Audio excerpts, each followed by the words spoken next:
is my slam time. Gonna bust up your behind. This is my slam time. Gonna mess up your whole mind. This is my slam time. Gonna bust up your behind. This is my slam time. Gonna mess up your whole mind. Hello and welcome to another EWA Classic match. I'm joined as always by Taylor Osborne. Hello. Hello. And today we have a match from our first ever EWA Roulette event. This is where one of our best inventions, in my opinion, came into fruition. The Roulette title, we will be featuring that in a future video. But basically this whole show was randomized. We found like an online roulette wheel spinner where you can change what's in the sections, the segments of it. So we just put like match stipulations or wrestlers like names or whatever in, and we just spin it up, and everything was random, and it's really good fun. Like, so yeah, and that's why we got a Hell in a Cell. This isn't some massive personal grudge between these two. We just spun up a Hell in a Cell match for them. So. Pretty simple. Yeah, basically. And this is an EWA Championship match. It's good to feature all the title defenses, whether successful or whether the title changes hands, I think, in terms of our world title, our main title, because, you know, it tells the story of, like, our main event scene and how it evolved over time. Nicholas is the challenger here because of a tournament we did for Valentine's Day. Do you remember this? Yes. Yeah, where we had a tournament where it was all one-on-one matches, just straight up single elimination tournament, but you didn't get to control your wrestler, your partner had to. And we did require people to, like, record it on their phone to prove that their partner wrestled the match. Like, there were, it was legit at everyone's partners involved. It had to be an actual partner to cover that, so yeah. Like there was a prerequisite to actually get into this. Yeah, you could coach them, you could sit there and coach them, and you could coach them beforehand as well. Like, I know Mrs. Ibeza was in it, and me and her did some training beforehand. Obviously not enough because she didn't win the damn thing. But then... Why do I imagine a Rocky montage as soon as you say that? Like, just the funny thing is, I did record the training, and that was my plan, was to make like a video, but I just couldn't be bothered editing it, so it never saw the light of day. But yeah, so Taz here, who we've had on before for Nicholas's debut and for Frank's debut down in ECW, her partner at the time won this tournament for her, and she got an EWA title match for it. So. Congrats, Nicholas. You get to be put in Hell in a Cell with Tommy Gunn, who won the tournament and basically is unbeatable. So, yay! and that's why we're here. So, without further ado, let's click play on this match. Hopefully no one's looked at the time bar at the bottom or the title at the top, which have just disappeared, so good. Hey, Tommy Gunn, I think we've commented on this before. He's a big boy. I know Nicholas isn't exactly our biggest roster member, but he's a big boy, Tommy Gunn. Like, deceptively large. He's like a Brian Cage. He's small, but he's like as wide as he is tall. Hey, I wouldn't say he's that small either. I'd say he's more like a Dean. Like, in terms of build, he's a bit like a Brian Cage in that he's massive. But in terms of, he's like a Dean Ambrose. He's deceptively tall. You don't think of him as one of the big guys, but he is kind of big. Like... I know we've got some absolute giants in EWA, so against them he doesn't measure up that big, but in terms of the sort of the heavyweight section where it's not super heavyweight, it's not super big boys, he's one of the bigger ones, I would say. But you don't think of him as that. Oh, okay, well, pile drive on the outside. If this weren't Hell in a Cell, this would have been stopped. That's it, that's the stoppage. Just hitting him in the groin with a baseball bat. Welcome to fighting Tommy Gunn, Nicholas. Oh, stumpy arms. Oh, here we go. Nicholas is like, well, I need an equaliser. I've had a bad start to the match, so I'll hit him in the shin with a baseball bat. And then I'll hit that turnbuckle for some reason.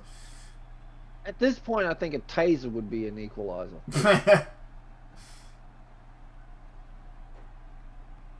Nicholas does not like those turnbuckles. That's 3 of them he's assaulted now with a bat. But should have maybe focused on something else. Obviously, he's got some issue with the ring that I made. I made this for you. Why are you hating on it?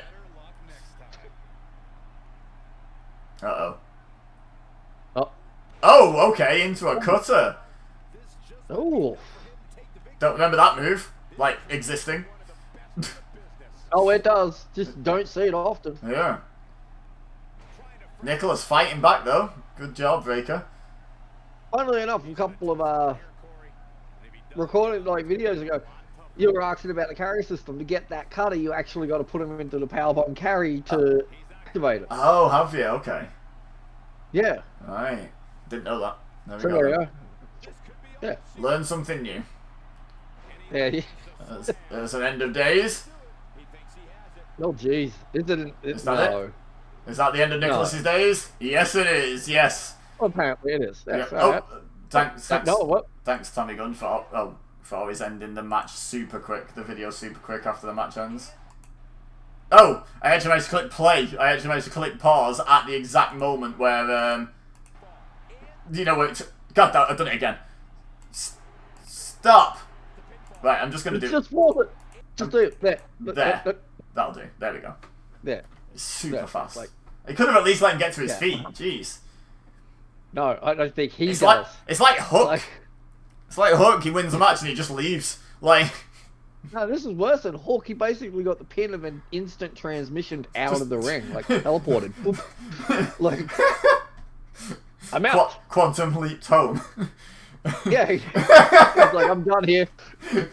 Just disappears in a puff of smoke, like gun. Did you vanish and all that? But yeah, so that is probably one of it.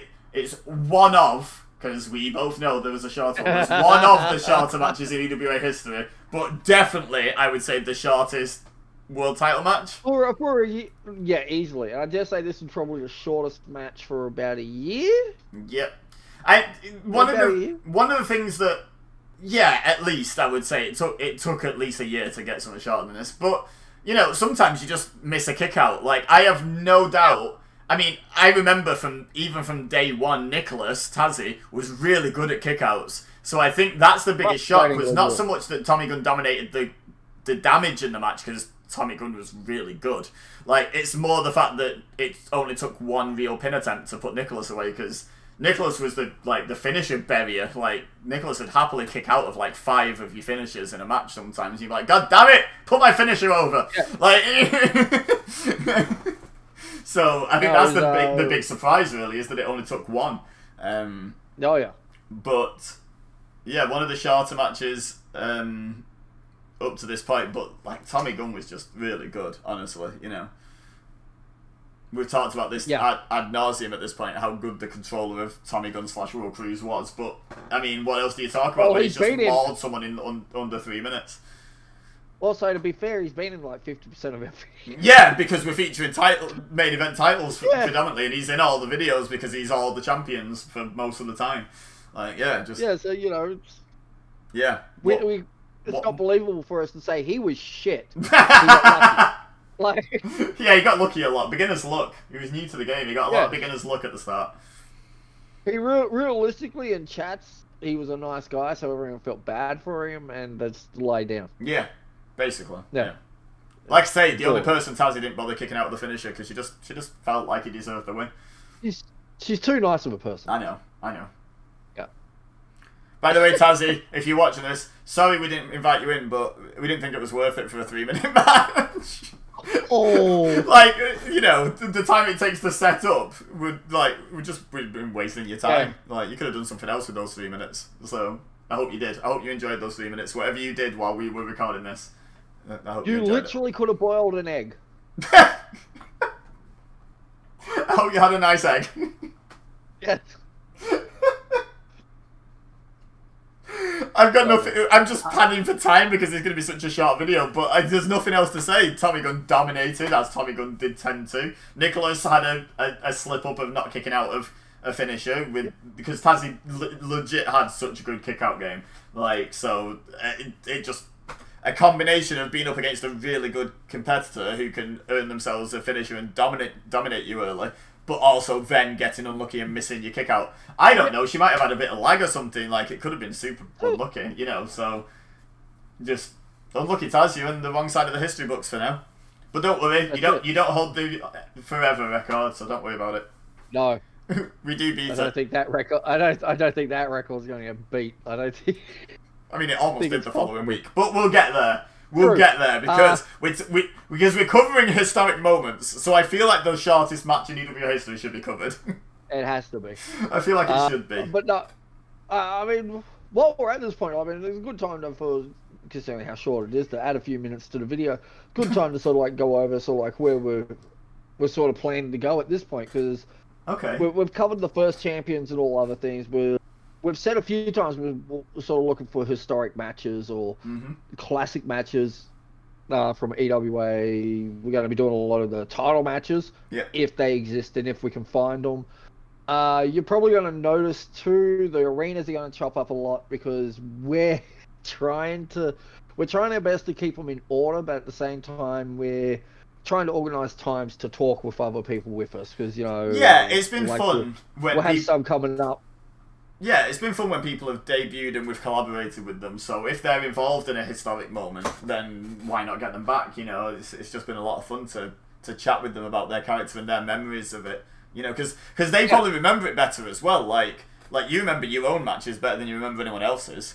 You know, like that's just human nature. That's just normal. So it's a good advantage to have someone in that remembers the match firsthand, kind of thing. That's it. And so. Yeah, you're going to see it sort of be a bit chunky at times, a bit choppy. But it's all going to be fun. We're going to try our best. We're going to try our best to sort of keep it as chronological, or at least try and give you the backstory and slot it all in so you can follow along. But yeah, it's going to be one hell of a ride. There's things coming that I know historically, besides shortest matches, that I'm looking forward to doing. Like, I know. We've talked, and Ibeza has said a few things that, like, he's looking forward to. He knows the ones I'm looking forward to. And it's going to be a lot of fun. There's some really cool concepts we've done that I can't wait to sort of get to and relive. The big one for me should be within the next few videos, all being well, and like no promises, but should be. And it took place at this show, and it's what this show is built around, and it's the roulette title being introduced. Like, we had so much fun. We had a lot of stress with the first incarnation of the roulette title, and we learned from that. But we also had a lot of fun with just like the random matches you get, like just crazy stipulation matches and stuff. Yeah, it's such a unique concept. As far as our unique, we've dreamt up, because I could almost go on a limb saying that no one else has tried this as far as an actual promotion. The roulette title is one of my favourite things we've ever done. Agreed. Head and shoulders above a lot of things. As far as concepts that have been taken from promotions that have existed, we're getting towards one. It's going to be a few videos away, but you know the one I'm talking about, because it's stuck out in my memory, and I'm still pissed off to this day. There hasn't been a second one. There's only been one in real wrestling history. Yeah. It's up so there. good. It's up there with the scramble match concept. As why the hell did they never do that again? Yeah, like, you've seen a couple more scramble matches, but no, they were all on the same show. Yeah. I thought they did another one. No, the championship scramble matches were all. No, they were all on the same show. Oh god, so they didn't do it again after that night. They did 3 on the same show, and then they never did it again. Oh, they were good concepts. Yeah, such a good concept. Yeah, but pity you can't do those in game. Oh, we could try. Yeah, we could. As long as we trusted the people involved, we could definitely simulate those rules in game. Yeah. You just do an Iron Man match and just not care about the score. It'd just be the last pinfall wins. That's all you do. True. You just do an Iron Man match and just don't count the scores. You just keep track of who the current champion is. It's dead easy to do. Good point. All right, now we're just sort of like giving away ideas. No one steal that. No one steal our stolen idea. Yeah, damn it. But I don't. We like being original. I'm happy to give a spoiler for WWE 2K22, EWA 2K22 when that launches. Not immediately from day one, but the roulette title will be a thing. I would It's not. been a constant. Yeah. Since we've created it, it's been a constant. Hell, those who watch the streams on Fun Hinge plug, Yeah. they'd be familiar with it already because Yeah. it's such a beautiful concept. I've had to run with it there because it's just so good. Mm-hmm. It's just beautiful to have. Yeah. It's one of my favourite things in EWA, so we are definitely running that concept. And I will say now, the way we introduced it in 2K19 was way better than the way we introduced it in 2K18. So when we get there, that might be a case of one long video to cover the entire process. I don't think we're gonna beat that one because that would be so fun to just relive the entire thing back to back to back because that was so good. I mean, we could beat it because we could just do the same thing again for 2K22 because it was so good. Yes. But yeah, so the introduction of it is going to be fun and some of the defenses, but wait till we catch up to 2K19 and we reintroduce it. It's going to blow your minds. There's a lot of things that you've seen we've done here that when we get to 2K19, you'll be there going, oh, they have really learned. And yeah, 2K19... we stepped up, yeah. Yeah, that's where you'll see a big change. That's where we become hard asses with rules too. Like you'll see it you'll start seeing it slowly in the progression here with the rules and the way matches are. But once 2K19 hits, you'll see like there'll be no commentary on. There'll be no shenanigans and bait stomping and all the rest of it because we very much hit the whole. There's bait stomping in that match. What are you going to do about it? Redo the match. Yeah, that's what we're going to do about it. Yeah, like that one doesn't exist anymore. Yeah. We're back in the non-live days of SmackDown when Vince used to send them back out. Yeah, it's like, God, I bet he wishes he could have sent Titus back out after. No, I bet he doesn't. I bet he'd tell him to do it again. That's what I mean. He'll probably try and send him back out. It's like, cut, let's do that again. Over and over. I want to get a different angle. Yeah. Like it'd be like one of those movie things. We'll have one of those, as Jerry King called it, the Wile E. Coyote cam of like over the ring. Like. Anyway, GG Tommy Gunn. Is that second title defense? This is our third show, isn't it? Our third big show. So he won the title on the first one at Inaugural. Then there's been on the line when he defended it against Owen White. Third or fourth. It'll be third or fourth.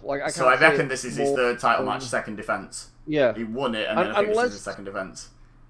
Unless there's been one or two on TV that we haven't seen on a card. I Because don't some of think the cards we did are that. a little... No. A, that doesn't really sound don't like think me, we and did. B, we have been going through cards and we've seen most of them. We may have missed one or two, but we've seen most. We've been going through the cards looking for matches that we want to find to show, and I don't think there's been any mention of a title match except coming up at pay-per-views. So yeah, and to be honest, it's just not a thing I'm a big fan of. I think the main selling point of a pay-per-view is the world title match. I don't feel like if you're a company like AEW that only has 4 pay-per-views a year, I see the merit of having some title matches on TV because otherwise there's no title defenses. But when you're a WWE and you have a pay-per-view every month, there's no need for a world title match on TV as far as I'm concerned. Like you just don't need it. Like just make it more of a special thing. Money in the Bank cash-ins. That's it. Well, besides that, so there's very occasional times that I see the logic behind them doing it because they're trying to do the story. It's more about the story less than thing like when Bobby Lashley beat The Miz. I understood why that wasn't. Yeah, that is a great example. Pay-per-view. Yeah, that is a great example. Yeah, it doesn't need to be a pay-per-view match because we knew who was going to freaking win that match. Yeah. That's a great time to have that match to build towards what they're actually building towards at the pay-per-view. Yeah. Sometimes it's good. Yeah, but fair point. That was a really good one. But yeah, you generally don't give away speaking, one a year tops, I would say, you have an actual world title match on TV. I don't see much need for beyond that. It's just, I mean, I'm not saying you have to stick to that rigidly, but on average, I wouldn't think you should have more than one world title match on TV per year over your company's history if you've got monthly pay-per-views. I just don't think that's needed. It all goes down to the stories, and even then, if the title match is on TV, most of the time it's a screwy finish or it's just to drive that story more towards to get the pay-per-view buy rates up. Like, true. It's the way it is. But then again, real wrestling has got a little bit more of an angle than we do because they know months in advance on when they're dropping that belt. We don't. They know minutes in advance when they're going to take a title off someone. Yes. or that it's going to be magically dropped onto a desk. They- But less to be said about that. They sometimes plan up to 1 week in advance. It's crazy. I know, and sometimes even during the match. Anyway, slight digs aside. This was a unique video, so we just padded it out with a little bit of behind the scenes stuff because like we just wanted the video to be a decent length, honestly. But yeah, lots of fun stuff. So if all of that, any of that stuff we talked about sounds appealing, you know, the roulette title coming in, how much we stepped up in 2K19, the fact that we're going to be doing 2K22, and you know, having an actual series of weekly shows on 2K22. Like, if all that sounds appealing, you should subscribe. That's a good move. Like, do that. Hit subscribe. And like and comment and do all that stuff. Hit the bell so you get notifications. And if it doesn't sound appealing, go away. Go back to the start of the video, rewatch it, and change your mind. and rethink about change your mind. Just keep repeating that process until it sounds like a great idea, and then hit the like, subscribe, and comment. Yes. But yeah, unless you got anything else to add, I think we're done. That's it. Oh well. See you next time then. Bye. Bye.